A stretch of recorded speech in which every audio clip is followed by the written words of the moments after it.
এখন একটি জামাত ইসলাম একটি কৌশল অবলম্বন করেছে। সেই কৌশলটা কি?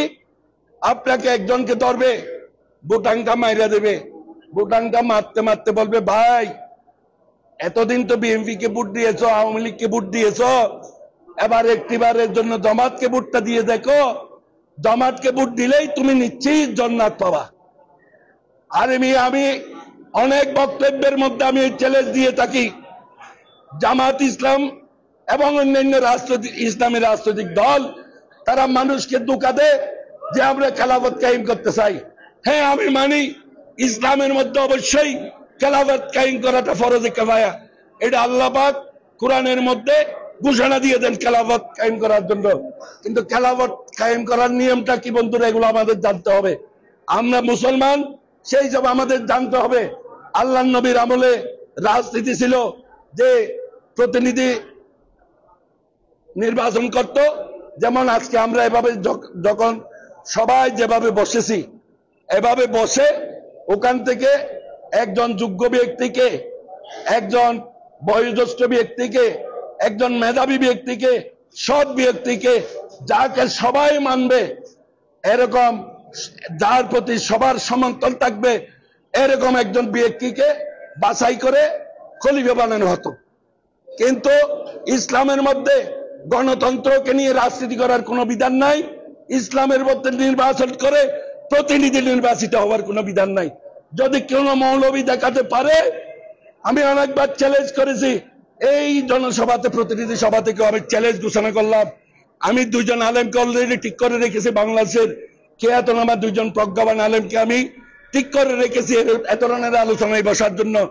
বাংলাদেশের যেই দল যে কোনো আলেমকে নিয়ে বসতে পারে, যদি ইসলামের মধ্যে কোন জায়গায়, কোরআনের মধ্যে, হাদিসের মধ্যে খেলাফত কায়েম করার জন্য এই যে গণতন্ত্রকে মেনে নিয়ে রাজনীতি করার বিধান যদি থাকে, নির্বাচন করে প্রতিনিধি নির্বাচিত হওয়ার প্রতিনিধি বিধান যদি থাকে, আমি রাজনীতি ছেড়ে দেব। আমি ইসলামী আইনে আমার যা শাস্তি হয় আমি মেনে নেব। যদি কোনো জায়গায় দেখাতে পারে ইসলামের মধ্যে এগুলো নাই, অথচ এরা মুখে বলে ইসলাম কায়েম করব, বন্ডামি করে গণতন্ত্রকে মেনে নিয়ে রাজনীতি করে বুড়ে দাঁড়িয়ে এমপি হওয়ার স্বপ্ন দেখে, ক্ষমতায় যাওয়ার স্বপ্ন দেখে, বন্ধুরা আমার, এগুলা সম্পূর্ণ বন্ডামি। বাংলাদেশের কোরআন হাদিসের কোন জায়গায় যদি জামাত ইসলামকে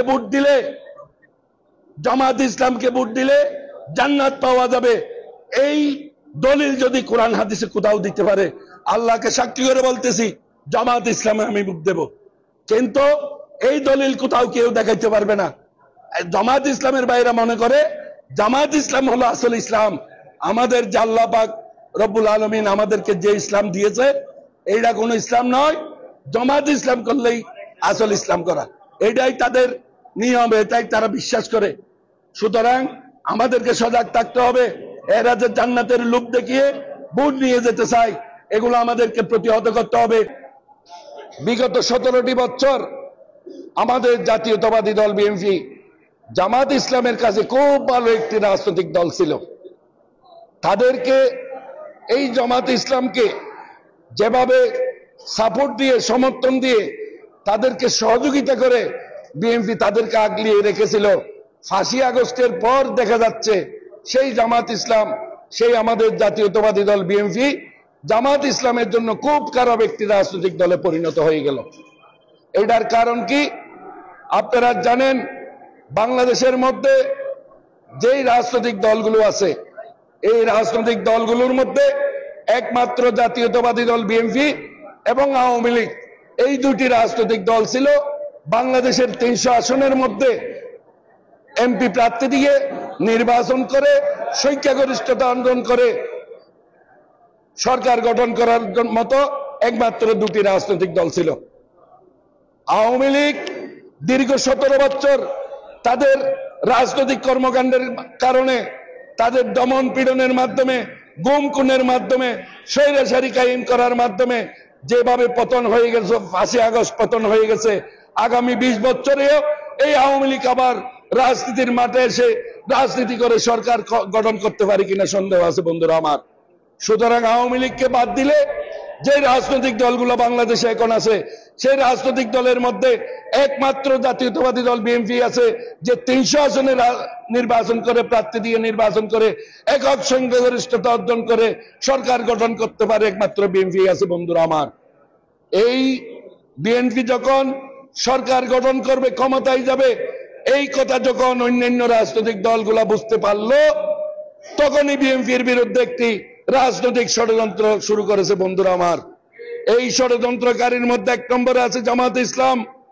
তারা এখন সাথে নিয়েছে সরমুনাইভিলের ইসলামী শাসনতন্ত্রকে, সাথে আছে এই যে ছাত্রদের গঠন করা এনসিপি নামের দলটি। জামাতে ইসলাম থেকে অন্যান্য রাজনৈতিক দলগুলা বাংলাদেশের যে জায়গায় যেখানে যাহা ঘটুক না কেন সমস্ত কিছু একটি ফটোকার্ড বানিয়ে ফেক আইডি থেকে প্রচার করে বিএনপির নামে সব কিছু চালিয়ে দেওয়া হয় বন্ধুরা আমার।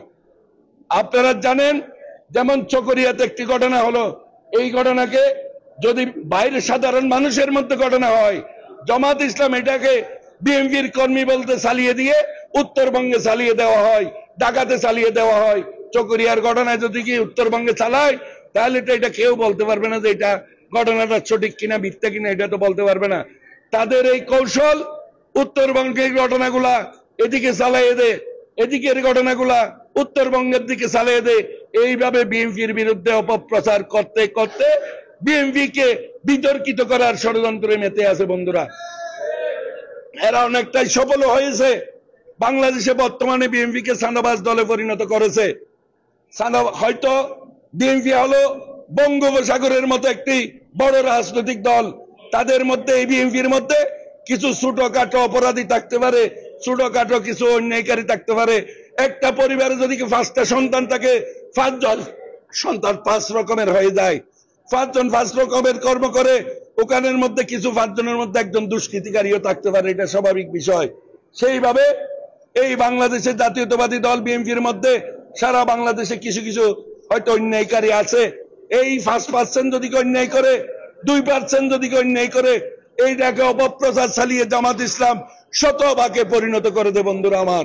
সেইভাবে বিএনপিকে বিতর্কিত করার চেষ্টা করতেছে। আমরা যারা জাতীয়তাবাদী দল করি, আমাদের সজাগ দৃষ্টি থাকতে হবে। আমাদের একটি বড় দোষ আছে বন্ধুরা আমার, যেমন এখানে যারা আছেন কমপক্ষে 100 জন মানুষ আছেন ফেসবুক চালান। জামাত ইসলাম যখন আমাদের প্রিয় নেতাদের বিরুদ্ধে অপপ্রচার চালায়, উপজেলা নেতৃবৃন্দের বিরুদ্ধে অপপ্রচার চালায়, বা ইউনিয়ন বিএনপির বিরুদ্ধে অপপ্রচার চালায়, আমরা যখন ফেসবুক ঘাঁটি, এই অপপ্রচারের ফুসগুলো আমরা চোখে দেখি, কিন্তু দেখেও কেউ ওখানে একটা প্রতিবাদমূলক একটা রিপ্লাই কমেন্ট করে না, চোখে দেখেই এড়িয়ে যায়, বলে যে ওখানে লিখে আমি কেন কালার হব। এই ধরনের মন মানসিকতা আছে বিদায় আজকে বিএনপির এই অবস্থা হচ্ছে বন্ধুরা। এই যে জামাতে ইসলাম, ছোট ছোট ছেলেরা, লেখাপড়া করে ছেলেরা পর্যন্ত আমার প্রিয় নেতা জনাব সালাউদ্দিন ভাইকে নিয়ে যেভাবে কটাক্ষ করে, কমেন্ট করে, লেখালেখি করে, পোস্ট করে, তার প্রতিবাদ পর্যন্ত বিএনপির কর্মীরা করে না বন্ধুরা আমার। এই ধরনের সুবিধাবাদী কর্মীরা জাতীয়তাবাদী দল বিএনপি করে বলে আজকে বিএনপির এই অবস্থা বন্ধুরা। বিএনপি 40-45% ভোটের মালিক এই বাংলাদেশের মধ্যে, সবথেকে বেশি ভোট বিএনপির মধ্যে আছে পার্সেন্টেজ হিসাব করতে গেলে। কিন্তু বিএনপি কোন আজকে যেভাবে বিএনপি এখানে বিএনপির বিরুদ্ধে ঝগড়া করতেছে, আমি হলফ করে বলতে পারি 5 তারিখের আগে কোন আওয়ামী লীগের বিরুদ্ধে কোন বিএনপিটা একটা ঝগড়া করেছেন বলেন তো? বর্তমান জামাত ইসলাম বিএনপির বিরুদ্ধে এভাবে ষড়যন্ত্র করতেছে, একটা জামাতের কর্মীর বিরুদ্ধে কে প্রতিবাদ করেছেন বলেন তো? কিন্তু বিএনপির বিরুদ্ধে সবসময় লেগে আছে। হ্যাঁ, লেগে থাকবেন। বিএনপির মধ্যে নেতৃত্বের প্রতিযোগিতা থাকবে, নেতৃত্ব নেওয়ার জন্য প্রতিযোগিতা করবেন, ঠিক আছে, কিন্তু এটা নিজেদের মধ্যে থাকতে হবে, এটা বাহিরে প্রকাশিত হতে পারবে না। কিন্তু আমাদের দলের কর্মীরা নিজেদের মধ্যে কামড়া কামড়ি দিয়ে ফেসবুকে লেখালেখি করে, একজন বিএনপির কর্মী আরেকজন বিএনপির কর্মীর বিরুদ্ধে ফেসবুকে লেখে। এভাবেই আমাদের যে প্রতিদ্বন্দ্বীরা আছে তাদেরকে সুযোগ করে দেন, এরা এগুলো নিয়ে তারপরে অপপ্রচার শুরু করে। সুতরাং আপনাদের আমাদের এ ব্যাপারে সজাগ থাকতে হবে। একটা পরিবারের মধ্যে ভাই ভাইদের মধ্যে ঝগড়া হবে, অনেক কিছু হবে, রাজনৈতিক দলের মধ্যে পদ পদবি নিয়ে প্রতিযোগিতা থাকবে, কিন্তু এইগুলো আমাদের দলের অভ্যন্তরীণ বিষয় হিসাবে আমাদের ভিতরে থাকতে হবে, এটা বাইরে যেতে পারবে না, ফেসবুকে লেখা যাবে না। ফেসবুকে লিখলেই এগুলা জামাত ইসলাম এগুলা সংগ্রহ করে এগুলা নিয়ে এই যে অপপ্রচার শুরু করে। আমাদের প্রিয় নেতা জনাব এনামুল হক সাহেব এবং প্রিয় ভাই এম মুবারক আলী সাহেব একটা বিবৃতি দিয়েছেন যে চকরিয়া উপজেলা বিএনপির যদি কেউ কোন ধরনের অন্যায় কাজে জড়িত থাকে, কোন অপকর্মের সাথে জড়িত থাকে, তাদেরকে দল থেকে বহিষ্কার করা হবে, এ ধরনের একটি বিবৃতি দিয়েছেন।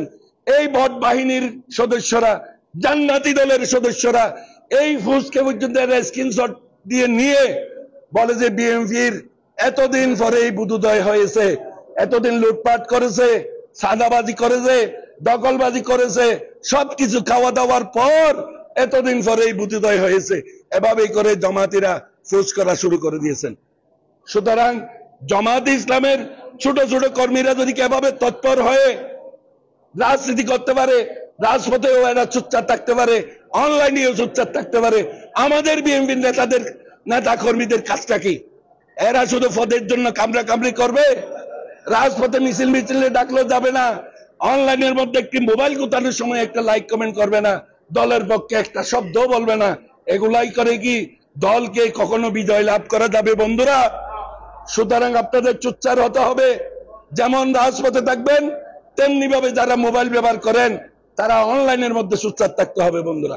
মানুষকে বুঝাতে হবে এরা যে ইসলামের অপব্যাখ্যা করে, মানুষকে ধোঁকা দিয়ে, মানুষকে এই যে ধর্মীয় ব্ল্যাকমেইলিং করে, এরা যে ব্ল্যাকমেইল করে ভোট নিয়ে যেতে চায়, এগুলা সাধারণ মানুষদেরকে আমাদের বুঝিয়ে বলতে হবে।